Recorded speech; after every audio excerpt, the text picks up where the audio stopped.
Portanto, o que nós queremos é evitar essa discriminação entre ricos e pobres, basicamente entre brancos e negros. Nós queremos ter uma regra que seja a mesma para todos, e fixar uma quantidade impede esse tipo de tratamento discriminatório. De modo que ninguém está legalizando droga, droga continua a ser um ato ilícito, estamos discutindo a natureza da punição e estamos apenas fixando a quantidade que distingue porte para consumo pessoal de tráfico. É o legislador que trata diferentemente porte e tráfico. O que nós estamos fazendo é definindo a quantidade que diferencia uma coisa da outra, porque se nós não fizermos, passa a ser um critério aleatório que cada policial pode utilizar quando apreenda ou quando detecte a presença da substância em alguma pessoa, em alguma parte da cidade. Senhor presidente, pela ordem... Pois não, ministro André. Senhor presidente, minha saudação a Vossa Excelência, aos eminentes pares. Com a devida vênia e respeito que sempre tenho por Vossa Excelência, eu não creio, não entendo que o presidente da CNBB esteja sendo vítima de desinformação. A opinião dele é compartilhada por mim, ela está consignada no meu voto. André, Vossa Excelência me desculpe, mas eu conversei com ele e ele me disse que não estava ciente de que essa era a discussão. E, portanto, eu me comprometi com ele a prestar esse esclarecimento no início da sessão, porque ele me disse que não estava informado de que esta era a questão e ele se preocupou em me dizer que trabalhou em periferia e que droga é uma coisa que faz mal às pessoas e às comunidades. E eu disse a ele que todos nós aqui concordamos com isso, que todos nós aqui temos uma atitude contrária às drogas ilícitas e que nós não estamos decidindo legalização de drogas. De modo que ninguém está legalizando droga, droga continua a ser um ato ilícito, estamos discutindo a natureza da punição e estamos apenas fixando a quantidade que distingue porte para consumo pessoal de tráfico. É o legislador que trata diferentemente porte e tráfico. O que nós estamos fazendo é definindo a quantidade que diferencia uma coisa da outra, porque se nós não fizermos, passa a ser um critério aleatório que cada policial pode utilizar quando apreenda ou quando detecte a presença da substância em alguma pessoa, em alguma parte da cidade. Senhor presidente, pela ordem... Pois não, ministro André. Senhor presidente, minha saudação a Vossa Excelência, aos eminentes pares. Com a devida vênia e respeito que sempre tenho por Vossa Excelência, eu não creio, não entendo que o presidente da CNBB esteja sendo vítima de desinformação. A opinião dele é compartilhada por mim, ela está consignada no meu voto. André, Vossa Excelência me desculpe, mas eu conversei com ele e ele me disse que não estava ciente de que essa era a discussão. E, portanto, eu me comprometi com ele a prestar esse esclarecimento no início da sessão, porque ele me disse que não estava informado de que esta era a questão e ele se preocupou em me dizer que trabalhou em periferia e que droga é uma coisa que faz mal às pessoas e às comunidades. E eu disse a ele que todos nós aqui concordamos com isso, que todos nós aqui temos uma atitude contrária às drogas ilícitas e que nós não estamos decidindo legalização de drogas. Vou prosseguir. O julgamento está em discussão se o porte deve ser tratado como ilícito administrativo ou como ilícito penal, reiterando que a única consequência prática, à luz do artigo 28, é a possibilidade ou não de a pena incluir prestação de serviços à comunidade. E a segunda questão é definir a quantidade. Há um debate entre 25 e 60 gramas. A única coisa que eu proporia, antes de me pronunciar especificamente sobre isso, ministro Alexandre, é que nós fixemos uma quantidade, exatamente para não persistir a discricionariedade. E aí podemos discutir 40, 50, o que a maioria, mas acho que tem que ser um número para não haver discricionariedade.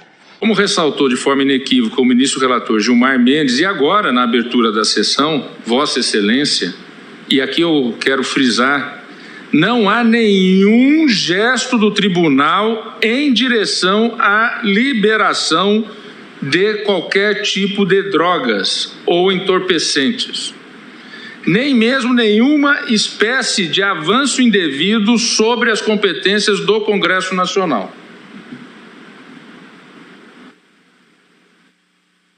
Não há. Não há. As questões vêm parar nessa corte porque os outros órgãos de deliberação da sociedade não funcionam e fracassam. Estávamos a conversar sobre a questão da importação do canabidiol para uso terapêutico, em que a Anvisa até hoje não teve a coragem de enfrentar adequadamente esse problema e dizer qual é o uso terapêutico permitido ou não permitido. Autoriza a importação, mas para qual uso terapêutico? Omissão do Estado, de uma agência reguladora importantíssima. E aí esses temas vêm parar no Supremo Tribunal Federal ou no Judiciário a partir da sua primeira instância até chegar aqui através do recurso extraordinário, como é o caso concreto que estamos a julgar, que é um recurso extraordinário. Então, aqui... Ministro Toffoli, em virtude dessa ausência de regulamentação da Anvisa, a sobrecarga do Poder Judiciário, no caso não o Supremo, mas liminares e liminares nos casos específicos, e às vezes uma liminar é concedida, outra não, em casos semelhantes por falta de regulamentação. As pessoas, como Pôncio Pilatos, lavam as mãos e não assumem as suas responsabilidades nos seus órgãos de execução. Porque não tem coragem. Gerir é ter coragem e competência. E um pouco de sorte. Pois bem, gostaria de ressaltar 2 pontos. Eu estava a elogiar o voto de Vossa Excelência, mas como Vossa Excelência estava ocasionalmente ausente, eu não fiz com tanta eloquência. Então, agora, de corpo presente, posso fazê-lo. Pode repetir. Apesar de que elogio é prenúncio de divergência, né? A gente compreende. Quando elogio o advogado na tribuna, geralmente é porque vai... Cumprimento nosso querido Técio aqui presente, grande advogado. Pois bem, e que foi secretário nacional de drogas no governo José Sarney, sob o Ministério da Justiça de Fernando Lira, salvo engano. Pois bem, em primeiro lugar, entendo ser legítima a opção do legislador em estabelecer as medidas sancionatórias tendentes a coibir o porte indiscriminado de drogas, mesmo que para consumo pessoal. Então, na minha ótica, eu entendo ser legítima a opção do legislador. Em segundo lugar, cabe ao Congresso Nacional empreender as medidas legislativas necessárias aos avanços da política atual de repressão ao tráfico de drogas e ao tratamento dos usuários com enfoque em saúde e recuperação, em vez de mera criminalização, aliando-se às tendências internacionais de priorizar a redução de danos e a cooperação para enfrentar o problema das drogas. Estou convicto que tratar o usuário como um tóxico delinquente não é a melhor política pública de um Estado social democrático de direito. Dos fundamentos do meu voto, ministra Carmen Lúcia, ministro Fachin, eu entendo e compreendo perfeitamente a posição que tomou o eminente relator e praticamente a maioria que se forma em relação a que, em razão da subjetividade, a falta de objetividade normativa, da necessidade de se trazer um parâmetro. Todavia, eu chegarei ao final do meu voto, já antecipando um pouco, dizendo que nós temos que dar um tempo ao legislador e um tempo às políticas públicas do Poder Executivo que efetivem, e lá chegarei, então, essa ausência de objetividade da norma antes de nós aqui temos que fixar. É uma pequena diferenciação no que diz respeito à execução, né, que venha a ser dado àquilo que nós estamos julgando. Um questionamento aqui, uma questão de ordem, no qual a primeira turma entendeu exatamente que o artigo 28 tinha natureza penal criminal e que ele não trazia a abolício crimes, que vinha daquele decreto-lei para o usuário, que vinha daquele decreto-lei de 68, referendado depois pela lei de 76, e que se objetivou ser superado pela lei de 2006. Mas o Supremo, nessa questão de ordem, num julgamento, acabou por decidir que os efeitos eram criminais. Na ocasião daquele julgamento, considerou-se que a exclusão do preceito secundário, prisão, porque não prevê, o artigo 28 não prevê prisão, é importante também que se diga isso. O artigo 28, comando do legislador, não prevê prisão para o usuário, não há pena de prisão. Na ocasião, entendeu a primeira turma, e nessa questão de ordem, nesse RR referido, que o fato de não haver o preceito secundário prisão não faz com que deixe de ser um crime. No mesmo sentido, também decidiu a segunda turma, em julgamento antigo do HC 148.484, agravo regimental. Mais recentemente, no entanto, a segunda turma alterou seu entendimento para destacar a desproporcionalidade de se considerar a condenação anterior por porte ilegal de drogas para consumo pessoal como hipótese de maus antecedentes ou reincidência, enquanto não julgado o presente tema de repercussão geral. E faço referência à relatoria de Vossa Excelência, ministro Luiz Edson Fachin, no recurso em habeas corpus número 178.512, julgado na segunda turma e publicado em 20 de junho de 22. Intensificou, na verdade, a violência e a corrupção, sem diminuir o consumo. Ou seja, a criminalização dos usuários de drogas acaba por gerar um custo social maior para a sociedade. No Brasil, isso resultou em superencarceramento.